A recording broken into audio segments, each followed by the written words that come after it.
Les conditions dans lesquelles les choses sont en train d'être faites, ça ne vaut pas la peine de voter. Mais ce n'est pas normal. Ce n'est pas ça la démocratie. Salut, voilà, je reviens encore sur le même débat, mais je veux dire quoi par là. C'est épeurant de voir un homme comme Atu Banga qui loie son adversaire par son co-débatteur, on peut appeler, fâché par rapport à quoi il est fâché. Qu'il me fasse comprendre pourquoi il est fâché. Parce que l'autre demande à ce qu'on donne la possibilité aux autres de s'exprimer. Parce que l'autre demande à ce que le pouvoir en place réussisse à faire parler les autres, réussisse à faire compétir les autres, donner la possibilité aux Ivoiriens de pouvoir élire leur président, de pouvoir choisir leur candidat.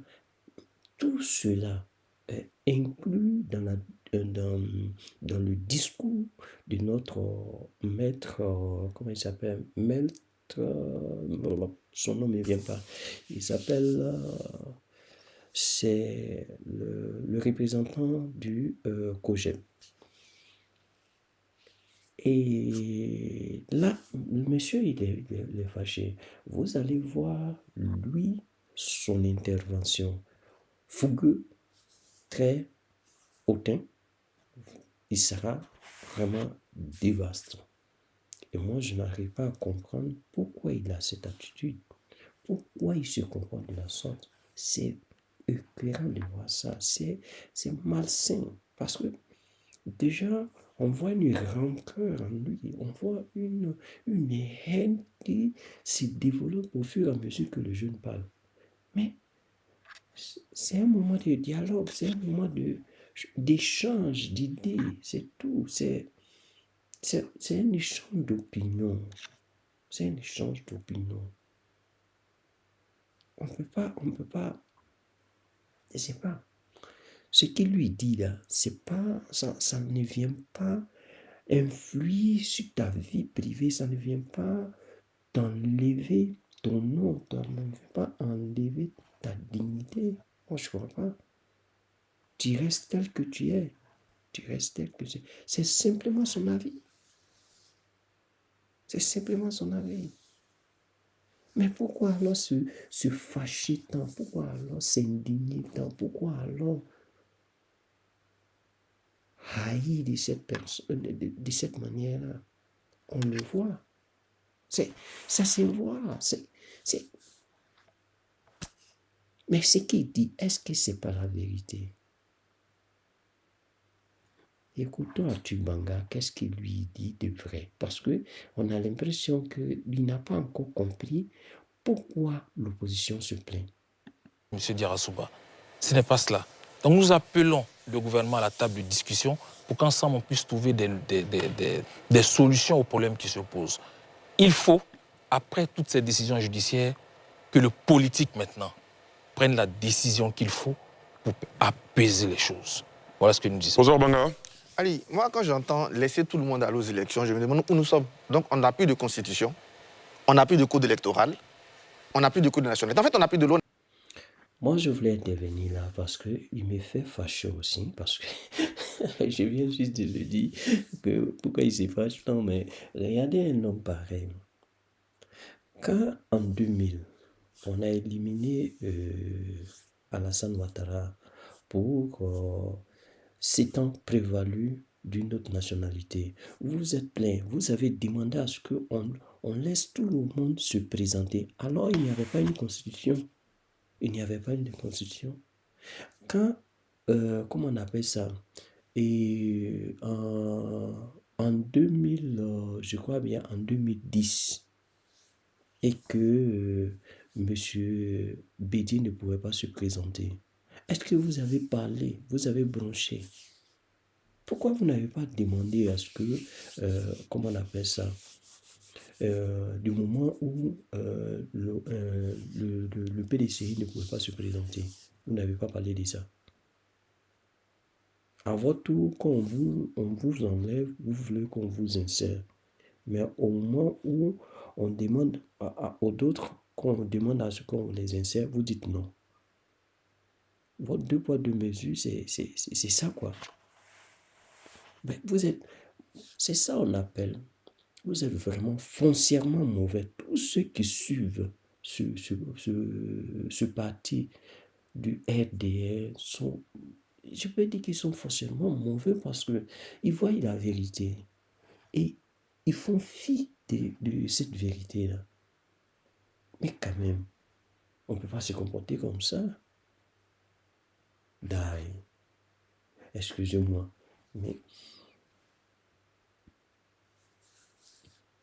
je suis désolé de le dire, mais vous n'êtes pas responsable, vous n'êtes pas vraiment digne d'un fils de la Côte d'Ivoire, parce que les enfants de la Côte d'Ivoire aiment s'unir, surtout, aiment collaborer ensemble. Surtout dialoguer, parce que c'est notre base, ça, le dialogue, la paix. Mais tel que vous allez là, vous êtes en train de conduire la Côte d'Ivoire dans un trou, dans une guerre interminable, dans une guerre civile. C'est pas bon ça, de se comporter ainsi. Et que c'est normal de ne pas lâcher tout le monde se présenter. Comment c'est normal? Mais, oui, il y a des critères fossiles, je suis d'accord, mais, je dis bien, mais, il faudrait que ces critères-là soient crédibles. Parce que quand vous me dites que ce monsieur, il n'est pas ivoirien et qu'il s'est prévalu d'une autre nationalité, quand vous étiez au pouvoir, quand on vous a dit, vous avez, comment on appelle, il s'est prévalu d'une autre nationalité, vous avez pris quoi? Vous avez pris les armes pour pouvoir venir vous imposer. Vous avez pris les armes. Donc, actuellement, que vous dites qu'il s'est prévalu d'une autre nationalité, on doit aller prendre des armes. On doit aller prendre des armes. Mais vous n'êtes pas sérieux. Vous n'êtes pas sérieux. C'est pas comme ça on fait. Qui continue son discours? Dans la jungle, dès que tu es un parti, tu es candidat, tu es au-dessus des lois. Mais attendez, il faut qu'on arrête au bout d'un moment. Si même on doit avoir un mécanisme politique, et je suis bien d'accord, hein, je n'ai pas de problème avec le mécanisme politique, mais il faut quand même qu'on reconnaisse au droit. Quand quelqu'un décide délibérément d'attendre 15 mois avant de renoncer, et il découvre là qu'il y a un article qui le bloque, vous voulez qu'on lui donne des droits, des passe-droits, même pas des droits, des passe-droits, parce qu'il représente un parti politique. Non, mais au bout d'un moment, il faut qu'on arrête aussi. Il faut avant... Mais c'est pas ce droit que tu dis qu'on ne peut pas donner ça à quelqu'un de pouvoir se présenter là. Est-ce que toi, ton président actuel, Alassane Ouattara, là, est-ce qu'on ne lui a pas donné un passe-droit? L'article 45, l'article 48, pardon, l'article 48, du fait de lui un candidat exceptionnel. Ça là, ce n'est pas un passe-droit. Mais vous, je ne sais pas, hein, vous êtes on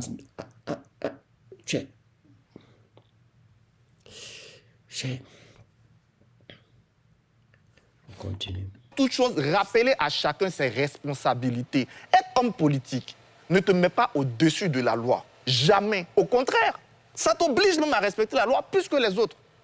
Parce que toi, tu es un exemple. Parce que toi, tu veux diriger un pays. Tu peux être celui qui va garantir nos lois et traiter ces lois-là de sombres. Parler de façon rogue de notre pays, des lois de notre...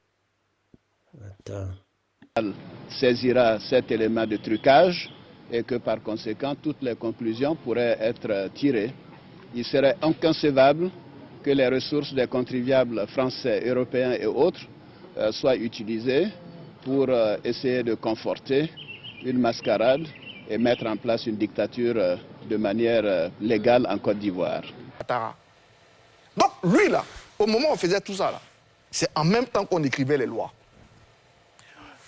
Lui, une loi de 1961, on me dit qu'on a mis en place cette loi de 61 pour éliminer quelqu'un qui est rentré qui est candidat en 2025, n'était même pas né qu'on mettait la loi. Donc il fallait chercher d'autres arguments. Au contraire, c'est parce qu'on a changé la Constitution en 2016 que lui peut venir dire ça. Mais ça, il faut qu'on le lui dise. Il faut qu'on le lui dise. Il faut qu'on dise aux gens que être homme politique ne te met pas au-dessus des lois. L'inclusivité. Mais justement, Israël, l'élection la plus inclusive en Côte d'Ivoire était l'élection la plus destructrice. Parce que justement, cette inclusivité, on a passé tout le temps, c'est notre faute à tous, c'est peut-être la faute d'un système politique, à la mettre sur des personnes. Il faut aussi qu'on repense à ça, à se dire que, est-ce que les Ivoiriens aujourd'hui sont désenchantés parce qu'il n'y a plus de personnes ou parce qu'il n'y a plus de projets? Vous mobilisez de plus en plus. Parce qu'au-delà de la personne, il y a des projets. Donc il faut qu'on revienne à ça. Et moi, je vais terminer, je vais peut-être mettre mon ami Laguarès. Moi, je n'ai pas de problème avec des discussions politiques. Si on estime que, oui, le droit, à un certain moment, est bloqué, qu'on doit aller à la politique, mais au bout d'un moment, il faut qu'on arrête avec ça. Il faut qu'en ce moment, à un certain moment, on se dise, voici. Et puis, il y a des choses qu'on peut comprendre. Je peux comprendre que sur la crise de 2011, on se dise qu'après 2011, aujourd'hui en 2025, 15 ans, une loi d'amnistie générale sur quelque chose de 2011, moi ça ne me gêne même pas. Quand on me dise, très honnêtement, je suis président de la République, on me dit que je dois plus prendre de l'argent qui est dans une banque, si je peux prendre, je prends. Je ne vais pas attendre. Donc quand on réfléchit sur ça, et qu'on dise par rapport à tout, on doit trouver des solutions pour mettre la crise derrière nous, oui. Mais quelqu'un qui a choisi lui-même d'être français en 87, qui a choisi lui-même de ne pas lire les 3 textes d'abord qu'on doit lire avant d'être président. Pour lui, on a fait des passe-toi. Non, mais il faut apprendre aux gens à comprendre que la loi, c'est la loi. Et puis, deuxième chose, on ne peut pas renforcer notre démocratie. Sur ça. On ne peut pas renforcer notre démocratie tout le temps en courant au pilori la justice. On ne peut pas. Parce que cette façon de créer la justice, ça fait que l'Ivoirien, par définition, il ne va pas peur de sa justice. Parce qu'on ne remet jamais en face de leurs responsabilités ceux qu'on retrouve devant la justice. Je veux bien qu'on accuse la justice de tous les maux. D'abord, je salue tous ces juges, ces braves juges qui, chaque jour, dans un environnement difficile, essaient d'appliquer la loi. Mais au bout d'un moment, ils ne sont pas tous des sots. Au bout d'un moment, il y a quelques transparents parmi eux. On ne peut pas à chaque fois systématiquement mettre le doigt sur la justice, mais jamais sur les citoyens.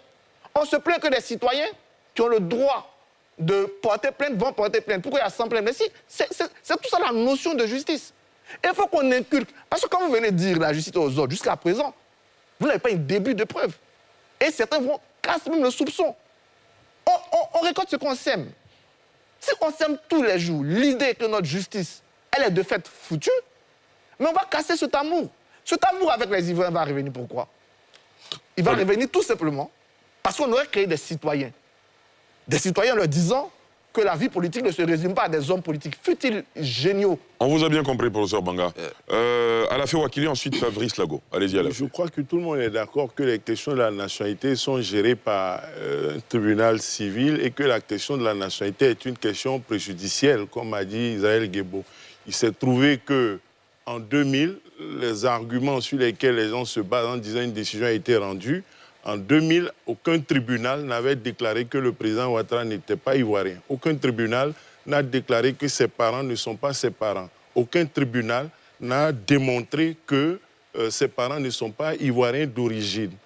Il s'est pourtant trouvé que le juge électoral à l'époque, constitutionnel, a évoqué la nationalité douteuse, des nationalités douteuses, et il s'est basé sur des éléments de nationalité sans soumettre la question préjudicielle à un tribunal compétent pour donner un avis. Donc je voulais relever ça pour dire que ça s'est déjà passé. Et puis, peut-être c'est encore une erreur, le professeur perd son âme, perd à l'âme des 2 juges, des 2 responsables constitutionnels. Le professeur Vaudier aussi, dans l'affaire Tioté en 2011, c'était, entre guillemets, substitué aux juges compétents en matière de nationalité pour dire que ses compétences de juge électoral, de président du Conseil constitutionnel sont sans limite et qu'en tant que tel, il a la possibilité d'agir, de décréter pour éviter d'être soumis au calendrier ou aux humeurs d'un juge civil ou compétent en matière de nationalité, de sorte à retarder, à stopper le travail. C'est sans doute ce que M. Tiakone a dit aussi à l'époque par rapport au délai qui était opposé au juge électoral par rapport au code électoral, s'il fallait attendre qu'un tribunal civil se prononce. En tout cas, c'est des leçons que chacun doit retenir pour voir comment améliorer nos tests, notamment aussi, d'ailleurs aussi, il y a une confusion qui est faite sur l'article 48, 49, 50 du Code de la nationalité, qui fait penser que la double nationalité est absolument et strictement interdite alors qu'il n'en est rien. Je voudrais aussi rapidement rebondir sur le refus du plan B. Bon, vous dites que le RDR, le RHDP ne l'a jamais accepté, mais vous voyez bien où ça nous a conduit, non? Est-ce que vous voulez la même chose? Le RDR, avec le président Ouattara, n'a jamais accepté le plan B. Vous avez vu où ça nous a conduit. Beaucoup de choses, je ne vais pas rappeler. Et puis aussi, oui, le PPACI, les pro-Gbagbo n'ont jamais accepté de plan B. Ça a aussi conduit à la rupture peut-être avec le camp AFI. Fallait-il participer ou pas? Et puis 10 ans, 15 ans hors du système politique institutionnel, sans député pendant longtemps jusqu'à 2021. Bon, ce n'est pas de bons exemples à rappeler, même si ça nous donne de la résilience aujourd'hui pour le président Gbagbo, même si, oui, après le président Ouattara est devenu président, mais c'est au prix de quoi? Voyez-vous dans quoi tout ça nous a entraînés? Je termine en disant oui, des lois existent, elles ne sont pas appliquées. Comme par exemple, il me semble qu'en France, pour figurer sur la liste électorale, quand on est hors Côte d'Ivoire, il faut être immatriculé à l'ambassade. Il faut être immatriculé au consulat. Mais il semble qu'il y a une sorte d'accord politique qui fait que les gens qui n'ont pas la carte consulaire, qui ne sont pas immatriculés à l'ambassade, figurent sur la liste électorale. Bon, si demain les gens décident d'appliquer cela sans modifier le code électoral, ça peut poser problème. Et quelqu'un qui brûle le feu, qui ne respecte pas le feu, il passe le feu, le policier oublie de l'arrêter, il ne l'arrête pas. Quelqu'un d'autre vient après, il est arrêté. Est-ce qu'il doit dire... Celui qui est devant a brûlé le feu avant moi, vous ne l'avez pas arrêté, donc laissez-moi passer. C'est peu souvent dans ce cas qu'on est peut-être... Voilà ce que je voulais dire. Très bien, Fabrice.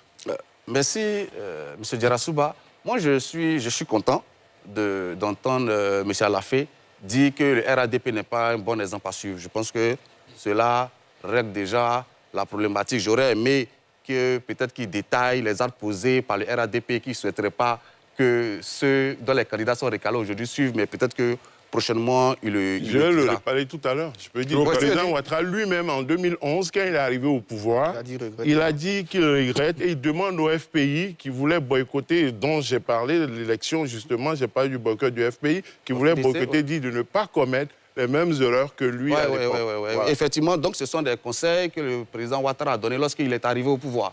Donc, bien sûr, il n'y a pas de souci. Lorsqu'on sera au pouvoir, on vous donnera les mêmes conseils. Donc, le maire Fanny disait tout à l'heure qu'on a modifié la loi. Je pense qu'il ne faut pas faire ça, en fait. En 2000, tous les partis politiques ont appelé à voter oui à la Constitution. Donc, après cette Constitution-là, il n'y a pas eu de modification d'une quelconque loi. Donc, sur ça, au moins, il faut faire honneur aux historiens pour ne pas modifier la loi de cette sorte. Donc, l'article 35, auquel vous faites référence, M. Fanny, n'a pas été voté après 2000. Il était dans la Constitution de 2000 pour laquelle le RDR, par la voix de son président, a appelé à voter oui. Donc, je pense que c'est cette réalité historique qu'il fallait restituer. Effectivement, vous parlez... Non, alors, il y a une confusion visiblement. Je pense que vous avez dit que la loi a été modifiée pour exclure le chef de l'État actuel de la course à la présidentielle. C'est ce que j'ai cru comprendre. Si c'est pas ce que vous avez dit... c'est ce qui a été fait. Oui, et c'est pourquoi je vous explique maintenant que la Constitution de 2000, qui a dirigé l'élection présidentielle de 2000, à cette Constitution-là, tous les partis politiques, c'est-à-dire le RDR y compris, a appelé à voter oui.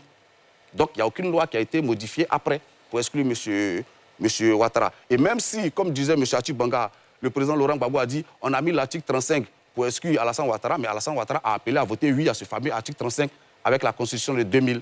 Donc, c'est la précision que je tenais à faire. Ensuite, ce que vous dites n'est pas vrai. Bon, d'accord. Donc, vous allez avoir votre... Alassane Ouattara n'a pas demandé à voter... Karim, vous allez avoir votre temps de parole. Si vous estimez que ce n'est pas vrai, vous attendez votre temps de parole. D'accord, il n'y a pas de souci. Allez-y, terminez. Tous ceux qui nous suivent, tous les internautes qui nous suivent et tous les téléspectateurs pourront vérifier. Je précise, le RDR, parti politique, a appelé à voter oui à la Constitution de 2000. Voilà, maintenant je vais continuer. Non, je vais continuer. Voilà. Oui, non, attendez qu'il fasse. M. Karim dit que c'est faux, il pourra le démontrer par la suite. Il va le démontrer. S'il vous plaît. Voilà. Ensuite, sur les questions des plans. Moi, je me dis, qu'est-ce qu'on veut?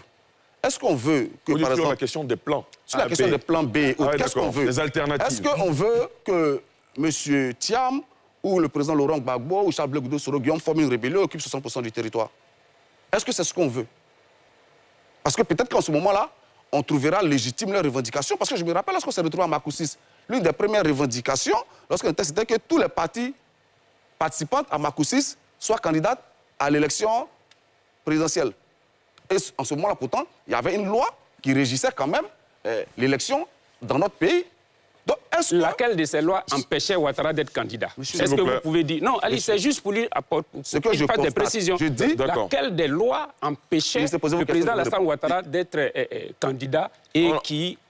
Il vous a bien compris et surtout attendez votre temps de parole. Allez-y. Ce qu'il vous faut retenir, c'est que la décision rendue par M. Tchakone est une décision de justice. Peut-être que vous ne faites pas attention, en fait. Une décision de justice. On ne va pas vous laisser enfumer les peuples. Une décision d'évacuement. Non, on ne va pas accepter. Parce que lorsqu'ils viennent... Monsieur le maire, laissez-moi faire la police de ce débat, s'il vous plaît. D'accord. Donc, Fabrice Lago, je veux comprendre. Vous avez compris à chaque fois, mais justement, c'est pour ça que vous avez toujours la parole. Est-ce qu'on peut procéder de la façon suivante? Visiblement, vous développez un point sur lequel ils ne sont pas d'accord. Sur la loi, je pense. De quelle loi il est question? Il parle de 2000. Il est en train de dire des choses qui ne sont pas vraies. Bon, attendez votre tour de parole, vous aurez le temps de donner votre point de vue. Fabrice Lago termine. Je reprécise, pour voter la Constitution qui a été mise en place par le général Guéhi et avec laquelle nous sommes allés aux élections en 2000, tous les partis politiques ont appelé à voter oui à cette Constitution. En tout cas, le RDR, y compris. Je crois que c'était l'USD, le seul parti politique qui a appelé à voter non. On pourra vérifier, il n'y a pas de souci. Les déclarations, je pourrais vous les fournir. Maintenant, comme je disais, sur la question des partis qui proposent un plan B, je dis les discoureurs, quand ils viennent du RADP, que ce sont eux qui proposent des plans B, ça fait que leurs propositions deviennent même suspicieuses, parce que ce sont des partis qui ont toujours refusé toutes ces alternatives-là. Maître Ouraga l'a rappelé, 95, 2000, ensuite l'élection législative de 2001, où le RDR entier a boycotté les législatives parce que la candidature du chef du RDR a été rejetée. Et donc, aujourd'hui, on nous dit, allez-y, prenez des plans B. Et quoi, le maire Farid disait, c'est parce que vous n'avez pas de projet, il faut être sérieux. Tout parti politique, faire un projet politique aujourd'hui proposé aux Ivoiriens, ce n'est pas la chose la plus compliquée. Ce que nous disons, nous parlons de l'élection présidentielle. Et je dis qu'il ne faut pas pousser les partis politiques ou bien les acteurs exclus à suivre l'exemple du RDR, à faire une rébellion pour occuper 60% du territoire pour arriver aux élections. On vous appelle au dialogue. On vous dit, asseyons-nous. Regardez, si cette ligne de gauche, M. Ali, vous avez des acteurs politiques de l'opposition qui disent, discutons. Et puis en face, on a des acteurs politiques du pouvoir, bon, pour ceux qui le revendiquent, qui disent, non, on ne veut pas discuter, non, on n'a plus le temps de discuter, non, discuter, ça ne sert à rien. Et je vais même finir dessus. Prenons même l'exemple. On parle de Tidjane Thiam. On dit que si on faisait une révision de la liste électorale, je pose la question aux juristes, en 2025, parce que c'est dans le code électoral aussi, est-ce que Tidjane Thiam aurait pu s'inscrire sur la liste électorale désormais qu'il a renoncé à la nationalité ivoirienne, à la nationalité française? Est-ce qu'il aurait pu avoir la nationalité ivoirienne pour s'inscrire sur la liste électorale si on avait respecté cette disposition du code électoral qui impose de faire une révision de la liste électorale tous les ans? C'est un exemple que je vous donne. Si on avait fait la révision avant l'élection présidentielle. Donc nous disons que toute tentative de nous conduire au plan B en lieu et place de privilégier la voie du dialogue national pour aplanir les incompréhensions, nous pensons que ces propositions ne seront pas entendues. C'est pourquoi je suis d'accord avec M. Alafé. Asseyons-nous, discutons, trouvons les solutions et puis allons à des élections calmes et apaisées pour montrer au peuple que la classe politique a tiré des leçons des élections passées. Mais on se dirige vers une élection de plus en plus tendue. C'était la même chose en 2020. Il y avait une opposition qui demandait un dialogue, il y avait un pouvoir qui refusait le dialogue. Il a fallu qu'on compte les morts et qu'on revienne ici déplorer ces morts-là. Donc nous nous rappelons au PPAC et nous disons que nous sommes ouverts au dialogue. C'est ce que notre comité central a proposé. Nous n'attendons pas qu'on nous propose d'autres candidats ou d'autres candidatures. Ce que nous voulons, c'est un dialogue au cours duquel nous allons aplanir les différends liés au processus électoral. Très bien. Fanny Karim. Oui, Ali, c'est ce que j'ai dit ici. Il faut que Lago arrête de vouloir mener le peuple en bateau. Soit il est trop jeune, soit il est de mauvaise foi. Et ça, c'est clair. En 2000, cette constitution avait été montée, mais de toutes pièces, pour écarter Alassane Ouattara. Et on le sait. On le sait. La notion de ne s'être jamais prévalu d'une autre nationalité, ça avait été intégré. La question, c'est parce que, appelé à voter s'il vous plaît, pas à cette constitution. S'il vous plaît, attendez votre tour de parole, s'il vous plaît. À cette constitution. Attention. D'accord, OK. Cette notion avait été intégrée pour bloquer Alassane Ouattara et c'était connu de tout le monde. Comment on appelle ça? On se rappelle, j'en ai déjà parlé, le « et » et le « ou » avec lequel le général Robert Gueye s'est promené dans le pays. Mais c'était également pour ne pas se retrouver face à Alassane Ouattara comme candidat. Entre-temps, pendant la transition, le gouvernement de transition, c'est pratiquement autour de 4 mois que le RDR d'Alassane Ouattara est sorti donc, du gouvernement. Mais le président Laurent Gbagbo a continué avec lui et c'est ensemble qu'ils ont concocté ce qu'il fallait comme constitution, parce que le RDS, à quel moment il y avait un dialogue politique à ce moment? Est-ce qu'il y avait un dialogue politique en interne vous ici savez en pas, Côte mais je vous laisse parler. Ah oui, oui, oui. Tout se faisait à l'extérieur. Donc, vraiment, vous n'allez pas venir ici et puis tronquer une histoire aussi récente que celle que la Côte d'Ivoire a vécue. Non, mais je vais terminer. Oui, il y a quelqu'un qui a dit que est-ce que il y avait un plan B au RDR en 1995. Déjà, le RDR n'existait pas. Le RHDP, pardon, s'il y avait un plan B pour le RHDP en 1995, déjà le RHDP n'existait pas. J'ai dit le RDR. Mais vous parlez d'un parti qui n'existe plus.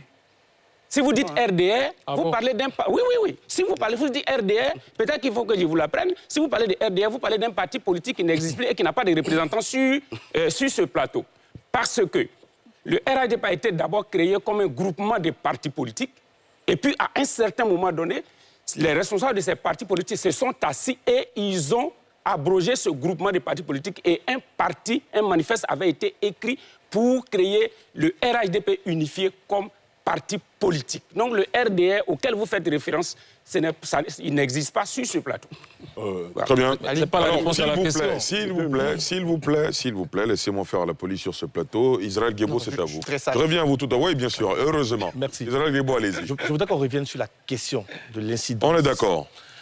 Parce qu'on s'en éloigne. Finalement, chaque fois qu'on fait un débat et que les partis politiques historiques de Côte d'Ivoire se retrouvent sur le même plateau, on a tendance à remonter à 95, on va refaire 2000, on va refaire 2010, et on n'en finit jamais. Israël Guébo, merci de nous ramener, de remettre, comme l'expression le dit, la mosquée Et je voudrais au rassurer centre le du village. professeur Arthur Banga. Non, il ne s'agit pas pour nous de clouer au pilori les juges. Non, non. Mais on a le droit de s'interroger quand même sur la récurrence des décisions de justice qui concernent des potentiels candidats à l'élection présidentielle. Et ça, c'est un droit légitime qu'on s'interroge. M. Charles Blé Goudé est président d'un parti politique. Il est frappé d'une décision de justice qui le rend inéligible à la présidentielle 2025. Le président Laurent Gbagbo est président d'un parti politique. Il est frappé d'une décision de justice. D'ailleurs, cette décision de justice, les auteurs des méfaits qui lui sont reprochés ont été amnistiés et lui est toujours gracié et condamné. Donc inéligible pour la présidentielle 2025. Monsieur Guillaume Soro, qui dirige le GPS, même si ce n'est plus un parti politique et qu'il y a une décision qui pense sur ce groupement-là, candidat à l'élection présidentielle, est également frappé d'une décision de justice, donc inéligible. Monsieur Tidiane Thiam, président du PDCI, fraîchement élu, frappé d'une décision d'inéligibilité pour la présidentielle 2025. Donc, il y a une sorte de coïncidence de ces 4 majeurs de ces partis politiques-là qui veulent prendre le pouvoir en 2025. Une fois, ça peut être une erreur. 2 fois, c'est une coïncidence. 3 fois, c'est une habitude. 4 fois, c'est une seconde nature.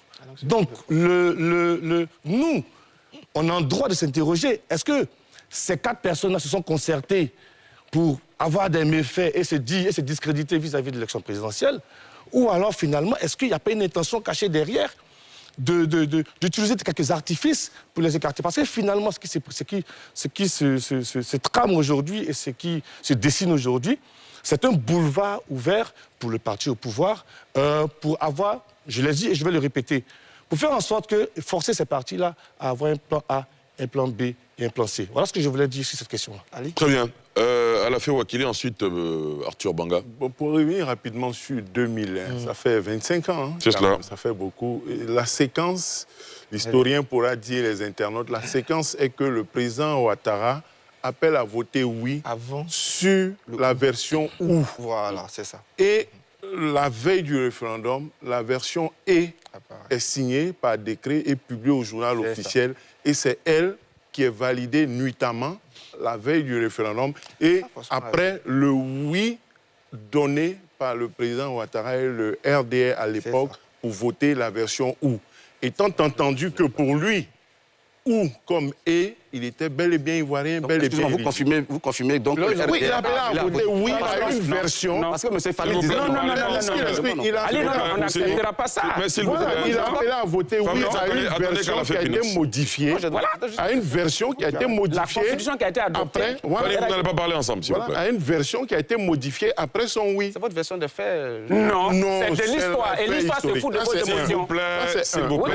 C'est l'histoire. Monsieur le maire, s'il vous plaît, ne parlez pas avec Alafé, s'il vous plaît. Vous avez dit... Arthur, s'il vous plaît. Vous avez donné les mauvais exemples, justement, que j'appelle à ne pas répéter. Il y a eu 60% du territoire occupé, il y a eu Marcoussis. C'est des exemples qu'il ne faut pas répéter et dans lesquels le PPACI et le PSC ne vont pas entrer, faire une rébellion, aller à Marcoussis pour refuser le plan B. Donc, ce n'est pas la bonne chose. Il ne faut pas entrer dedans comme il ne faut pas entrer dans le CNT. C'est ce que je dis. Sans oublier que même la crise de 2010-2011, après Marcoussis, c'est la conséquence aussi de ces boycotts. Moi, j'en fais une lecture. La crise, là, c'est un sentiment de révolte, qu'ils aient gagné ou pas. C'est un sentiment de révolte des victimes, des gens qui se considéraient comme victimes de Marcoussis et qui estimaient inacceptable que les visages de la rébellion, selon eux, le président Ouattara ou autre, deviennent président en Côte d'Ivoire. C'est ça aussi l'une des explications de la crise de 2010-2011.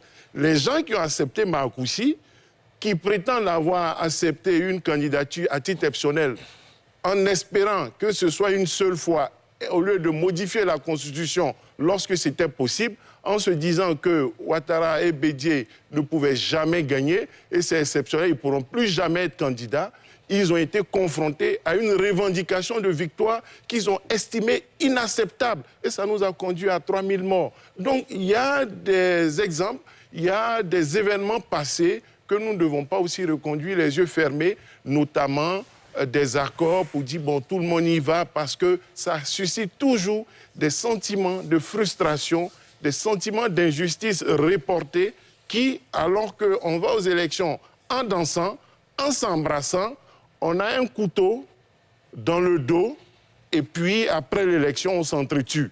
En 2010, on allait à l'élection en chantant, en dansant. Il y a des gens qui alertaient, qui disaient non. Mais comment pouvez-vous comprendre qu'en 45 jours ou en 21 jours, entre un premier et un deuxième tour, on s'entretue et on fait 4 mois de crise avec 3000 morts au moins, dit-on, alors que 4 mois avant, on s'embrassait presque. On était à Ouaga quelques semaines avant, on signait des accords, on était content, on allait aux élections en dansant. Et en dansant, en chantant, on a eu 3000 morts. Mais on va continuer à nous donner ça comme un modèle. Je pense qu'il faut qu'on regarde tous les schémas possibles, tous les plans. Et... Non, ça suffit comme ça parce que on piétine, on piétine. C'est les mêmes choses, on ne va jamais s'entendre. Et sur tous les plateaux que moi j'ai suivis, c'est les mêmes choses. Quand on met l'opposition et le pouvoir en place, le RDR est toujours en train de dire des balivelles. Moi j'appelle ça balivelles parce que il tronque l'histoire. Lui, il parle, Alafé parle de 3000 morts et que c'est les mécontentements de toutes ces choses, comment on appelle ça, des accords pris à Marcoussis, Libère, au Burkina, dans tous les coins où ils sont passés, c'est ce qui a fait révolter les Ivoiriens et il y a eu 3000 morts. Mais qui a pris ces armes? Qui a commencé à massacrer les Ivoiriens? Quand il y a eu des accords, qui était l'autre? Parce qu'il y a eu 2 belligérants, c'est ça. Et c'est ce qui même a conduit M. Longongo à la CPI.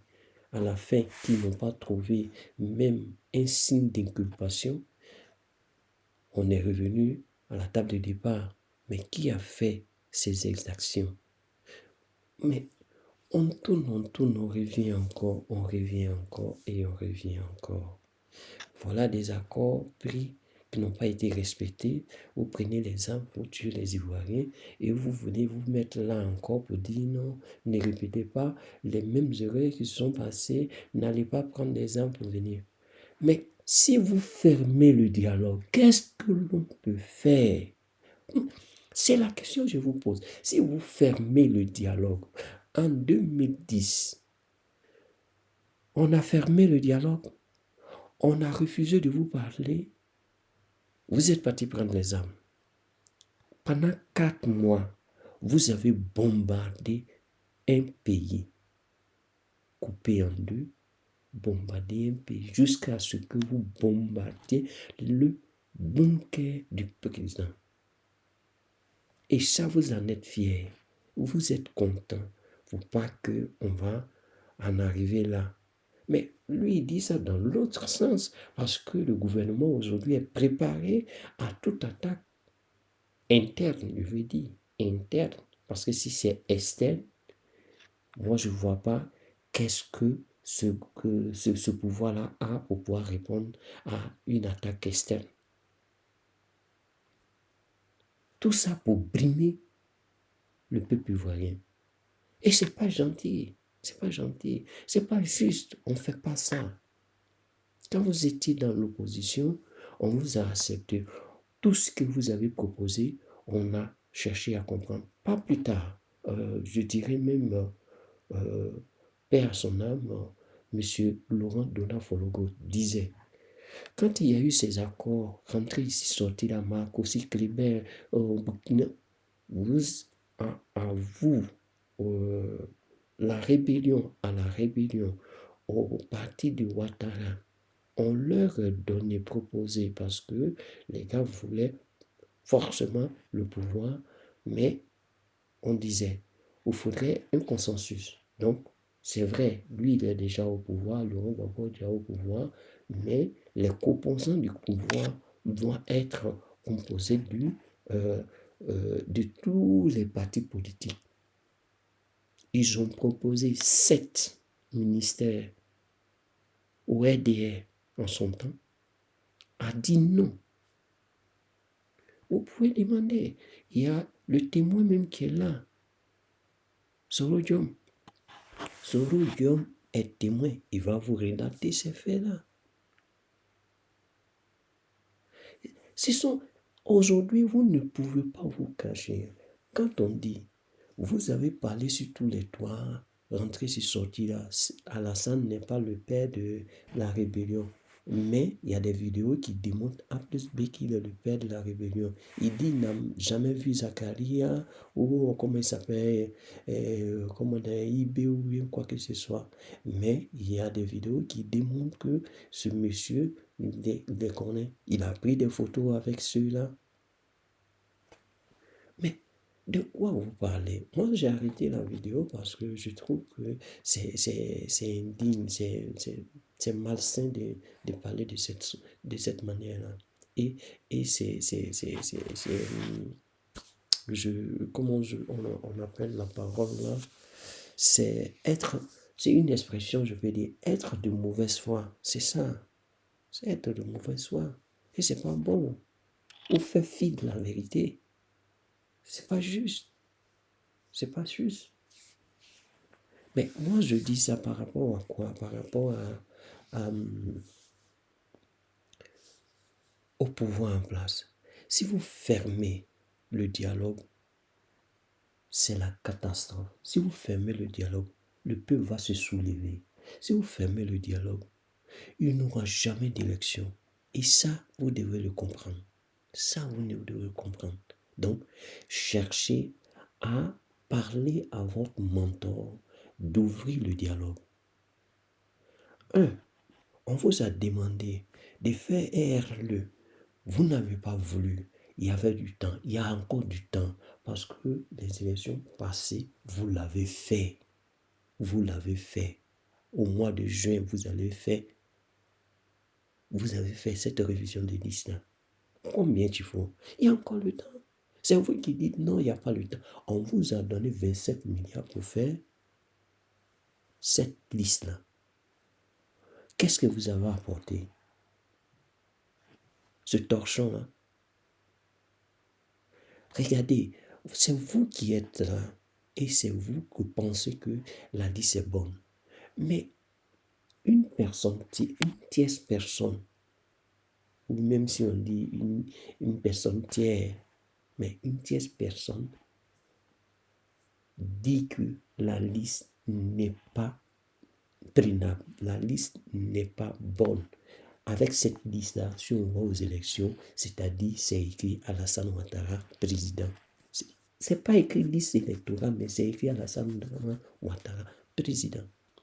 C'est ça le problème. Et c'est ce qu'on veut éviter. Et si cela arrive, il y aura des troubles. Parce qu'on n'est pas d'accord qu'on choisisse quelqu'un à notre place. Non, c'est pas juste. On ne peut pas accepter ça. Donc, on ne va pas tout le temps venir ici pour dire les mêmes choses. Pardonnez. Cherchez à comprendre. Cherchez à parler à votre mentor afin qu'il puisse vraiment ouvrir le dialogue. C'est tout ce qu'on demande. Parce que même quand on va parler avec le problème des Tiam, ça revient à dire dialogue. On va parler le problème de M. Laurent Gbagbo, ça revient à dire dialogue. Donc, moi, je ne comprends pas pourquoi vous refusez de dialoguer.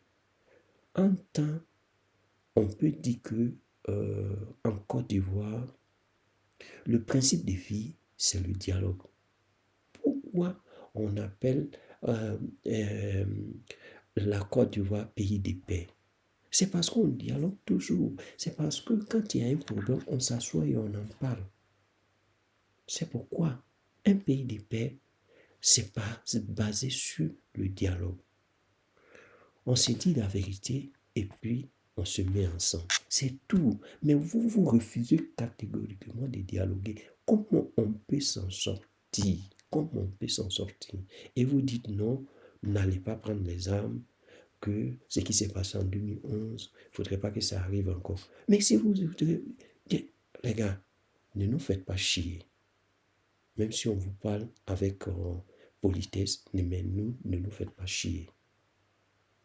Sur ce, en bon entendeur, au revoir. Parce que là, vous nous faites chier maintenant.